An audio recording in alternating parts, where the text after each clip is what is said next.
Assalomu alaykum, hurmatli fermerlar, dehqonlar. Hop, bugun biz mosh ekin maydoniga kelganmiz. Hop, umumiy holatni o'rganib chiqyapmiz.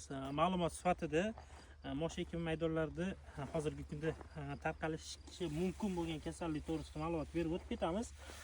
Hop, bu bakterial kasalligi simptomlariga o'xshab ketyapti. Hozir ma'lumot sifatida aytib o'tib ketamiz. Hop, pastki barglar sarg'ayib, tepaga qarab qurishni boshlayapti. Undan tashqari mana barglarning chetlarida mana bunday dog'lar paydo bo'lyapti. Mosh ekadigan dehqon akalarimiz ehtiyot bo'lishsin. Agarda shunaqa holatlar bo'ladigan bo'lsa, tarkibida misi bor preparatlardan yoki bo'lmasa metxloroklardan sepib qo'yish tavsiya etiladi.